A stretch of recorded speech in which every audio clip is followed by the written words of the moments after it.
सुप्रभात बच्चों। आप सभी बच्चों का विद्या निकेतन पे बहुत बहुत स्वागत है और मैं हूँ सुनीता श्रीवास्तव। बच्चों चलिए आज हम शुरू करेंगे अनुच्छेद लेखन। तो सबसे पहले हम ये जान लेते हैं कि हम अनुच्छेद लेखन क्या होता है। जब भी हम किसी विषय पर बहुत ही सीमित शब्दों में अपने विचारों को लिखते हैं तो उसे ही हम कहते हैं अनुच्छेद लेखन। और अगर हम इसे कहें लघु निबंध या संक्षिप्त निबंध तो ये भी गलत नहीं होगा। निबंध जो होता है उसे हम बहुत बड़ा लिखते हैं, लेकिन अनुच्छेद हम बहुत ही सीमित शब्दों में लिखते हैं। तो जब भी हम अनुच्छेद लिखें तो हमें कुछ बातों का ध्यान रखना चाहिए, जैसे कि अनुच्छेद में मुख्य भाव पर ही समस्त लेखन केंद्रित होना चाहिए। लिखने के पहले हमें मुख्य बिंदुओं को तय कर लेना चाहिए। हमारी भाषा संक्षिप्त हो, भावपूर्ण हो, अर्थपूर्ण हो, प्रभावोत्पादक हो, इन बातों का ध्यान रखना चाहिए। वाक्यों का परस्पर संबंध होना चाहिए। ऐसा नहीं लगना चाहिए कि जो भी अनुच्छेद हम लिख रहे हैं उनके जो वाक्य हैं वो अटपटे ढंग से ऊपर नीचे हों। जो विषय है हमारा उनमें क्रमबद्धता भी बनी रहनी चाहिए। हम अपने अनुच्छेद में मुहावरों और लोकोक्तियों का अगर प्रयोग करें तो उससे भी जो हमारा अनुच्छेद है वो आकर्षक और रोचक बन जाता है। तो इस तरह से हम अपने निबंध को एक सुंदर प्रारूप दे सकते हैं। तो चलिए हम आज शुरू करेंगे हमारा अनुच्छेद मित्रता। बहुत ही सरल वाक्यों में संकेत बिंदु में है। सबसे पहले तो हम ये बताएंगे कि मित्रता क्या है, फिर अच्छे बुरे मित्र की पहचान कैसे की जा सकती है, फिर मित्र से क्या लाभ हैं। तो यहाँ पर जैसा कि सर्वविदित है कि कृष्ण और सुदामा की मित्रता कितनी अच्छी थी। तो आइए हम जानते हैं यहाँ पर मित्रता के बारे में। मित्र होने के भाव को मित्रता कहते हैं। वही मित्र सच्चा मित्र कहलाता है जिसकी उपस्थिति में दुख आधा हो जाए और सुख दुगना हो जाए।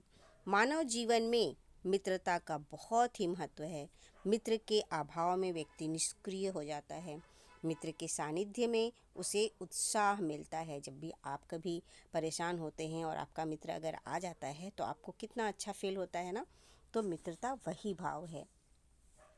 सच्चा मित्र मानव जीवन में अपनी आत्मा व प्राणों के समान मूल्यवान होता है। मित्र ही गलत सही की राह को भी दिखाता है। कई बार जो आपका मित्र है जब कभी आप कुछ डिसाइड नहीं कर पाते हैं तो आपका मित्र ही आपको, जो सच्चा मित्र है वही आपको सही राह भी बता देता है। वह एक शिक्षक की भांति होता है। शुक्ल जी का मानना है कि सच्ची मित्रता में उत्तम से उत्तम वैद्य किसी निपुणता की परख होती है। मित्र के अंदर अच्छी से अच्छी माता का सा धैर्य और कोमलता भी होती है। जिस प्रकार माँ बहुत ही धैर्य से अपने बच्चे को संभालती है, अगर सच्चा मित्र है तो वो भी बड़े धैर्य से आपकी परिस्थितियों को समझता और आपको सही सलाह देता है। सच्चा मित्र कष्टों में भी सहायक होता है। मित्र वही है जो ज़रूरत के समय काम आए। धन, सत्ता आदि के कारण अपने बने हुए मित्र पर विश्वास ऐसा नहीं होना चाहिए कि जो भी आपका मित्र है, कभी आप बहुत धनवान हो जाएं तब भी, या आप सत्ता में आ जाएं तब भी आपको अपने मित्र पर विश्वास रखना चाहिए और उसके साथ मिलकर रहना चाहिए।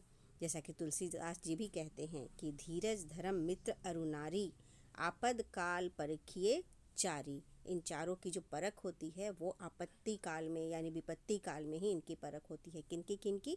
धीरज यानी धैर्य की, धर्म मित्र यानी सच्चे मित्र की, और नारी की। धीरज की, धर्म की, मित्र की, और नारी की। धीरज की यानी धैर्य की, धर्म की यानी धर्म की, मित्र की यानी दोस्त की, और नारी यानी कि स्त्री की जो पहचान है वो आपत्ति काल यानी विपत्ति काल में ही होती है। अगर आप किसी विपत्ति में फंस गए हैं और आपका जो सच्चा मित्र है वो ज़रूर आपकी सहायता करता है, ज़रूर आपको उस विपत्ति से उबरने में आपकी सहायता करता है। तो इस तरह से हम सच्ची मित्रता की पहचान कर सकते हैं।